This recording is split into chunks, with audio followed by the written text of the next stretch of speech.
مساء الخير. النهاردة هنتكلم عن مناظر مؤلمة موجودة في سوريا،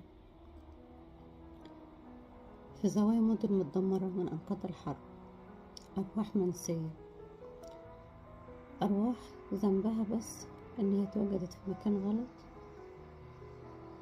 وزمن غلط للأسف.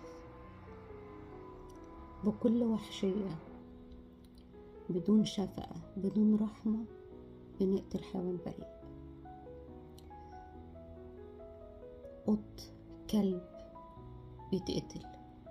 بيتقطع جزء مثلا منه، بينسحق ويترمي في الزبالة. معرفش بقى يبقى يشوف مصيره ازاي.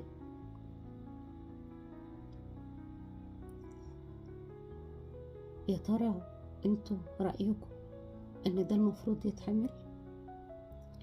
ان ده صح؟ ان الروح دي ربنا خلقها عشان تتقتل بالشكل ده من غير الرحمة؟ فين بقى وقفتك قدام ربنا وانت هتقوله انا عملت ده؟ انا معرفش ازاي هتقف وتقوله ايه.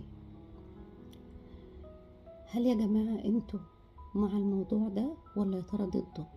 لو كنتوا فعلا بتدعموا المناظر الفظيعة دي اوكي، لكن لو فعلا انتوا ضد الوحشية وضد العنف، ياريت تدعموا كل شخص وكل حاجة على السوشيال ميديا. اتكلموا، اعملوا دعم، اعملوا حملة، اعملوا اي حاجة ان احنا نوقف العنف ده ضد الحيوان البريء.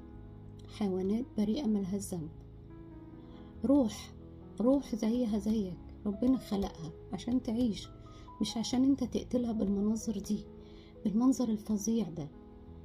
بشكر من قناتي، بشكر جمعية دمشق، بجد بشكرها من كل قلبي.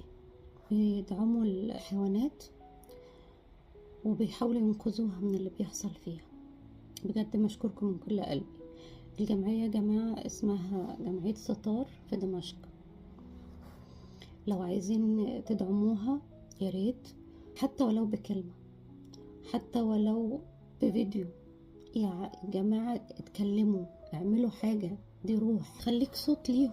بشكركم من كل قلبي ان انتوا سمعتوني، وياريت فعلا تدعموا القناة وتفعلوا زر الجرس علشان رسالتي توصل لكل شخص، ونحاول نعمل حاجة لحيوان بريء أو لروح بريئة ربنا خلقها علشان تعيش.